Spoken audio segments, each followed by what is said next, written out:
আজকে গিয়েছিলাম কাজের বাড়ি, গিয়ে দেখি আছে মেথির শাক, ফুলকপি, আলু আর টমেটো। এই দিয়ে কী রান্না করি ভাবতে ভাবতে মাথায় চলে এলো দাদাবাবু তো কোলেস্টেরল আছে, দাদাবাবুর মা খাবে নিরামিষ রান্না, বৌদিমণি খাবে স্পাইসি রান্না, বাচ্চাগুলো তো ধনেপাতা খায় না। হাতে সময় আছে মাত্র 1 ঘন্টা।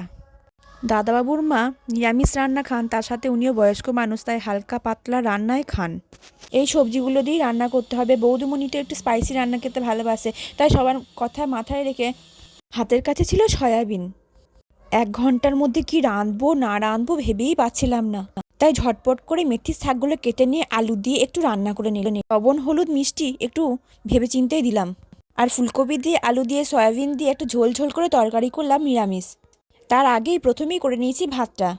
2 দিকে গ্যাস ওভেন, তাই একদিকে তরকারি একদিকে ভাত হয়ে গেল। টমেটোগুলো কুচিয়ে নিয়ে অল্প একটুখানি আলু দিয়ে একটু ঝোল ঝোল হালকা পাতলা করে নিলাম টমেটোর চাটনি, মিষ্টি মিষ্টি করে। আমি তো পুরো আমার নিজের মতো করে ঘরোয়াভাবে রান্নাগুলোকে করে নিলাম, তারপর বাটিতে বাটিতে বেড়ে নিলাম সবার জন্য সার্ভ করব। সেই জন্য সবার কথা মাথায় রেখে অল্প তেল আর অল্প করে কাঁচা লঙ্কা ইউজ করলাম। কিন্তু চিন্তা হতে থাকলো, কেউ কি আমার রান্নাটা আজকে পছন্দ করবে জানি না বাপু। সবাইকে খাবার আমি বেড়ে দিয়েছি, সবাই খেতে শুরুও করে দিয়েছে। আমি ভীষণভাবে চিন্তা করতে লাগলাম আর ভাবতে লাগলাম কার ভালো লাগবে কার খারাপ লাগবে এই বিষয়গুলো। বৌদিমণি আমার দিকে তাকাতে থাকলো, আমিও অল্প অল্প করে বৌদিমণির দিকে তাকাতে থাকলাম। তারপরে কি বলল সেটা শুনতে হলে অবশ্যই ভিডিওটিতে লাইক আর কমেন্ট দুটোই কিন্তু করতে হবে। এটা না করলে কিন্তু আমি বলবো না তারপরে বৌদিমণি আমাকে কি বলেছিল। লাইক কমেন্ট করেছো তো? একদম নিশ্চয়ই করতে, এটা কিন্তু ভুলবে না। বৌদিমণি খুশি হয়ে আমাকে বলল, মিনতিদি খুব সুন্দর রান্না করেছো, সেই স্বাদ। দাদাবাবুও খুশি হয়ে বললেন, মিনতিদি তুমি বলি সম্ভব এত সুন্দর ঘরোয়া রান্না।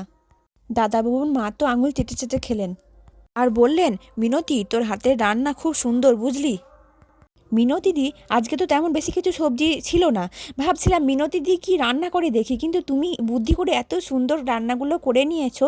আমি তো ভীষণ খুশি হয়ে গিয়েছি আর খুব পরিতৃপ্ত করে খাবারগুলো খেয়েও নিয়েছি। আমার বাচ্চাগুলোর কথা মাথায় রেখে তুমি যে তরকারিতে ধনেপাতাগুলো বেছে বেছে রেখে দিয়েছিলে, এটা কিন্তু তোমার অনেক বুদ্ধিমত্তার কাজ। বৌদিমণি অনেক ভালো মনের মানুষ, তাই তাড়াতাড়ি বলে ফেললো, আমাদের তো সবার খাওয়া হয়ে গেছে, তোমার তো খাওয়া হয়নি, তোমারও তো খিদে পেয়েছে, বলো তাড়াতাড়ি ভাতগুলো নিয়ে বসে পড়ো খেতে। আর তখন কি করি, বৌদিমণিও এত ভালোবেসে বলল, তাই বৌদিমণির কথাটা আমি ফেলতে পারলাম না। আর খুব জোরসে খিদেও পেয়েছে, অনেকক্ষণ আগেই খাবার খেয়ে এসেছি তো আমি বাড়ি থেকে, তাই খাবারগুলো বেড়ে নিয়ে আমিও সব শেষে বসে পড়লাম খাবার খেতে। আমি এদিকে খাবার খাচ্ছি, ওদিকে তো আমার বাচ্চাগুলো না খেয়ে আছে, ওদের কথা ভীষণভাবে মনে পড়ছিল।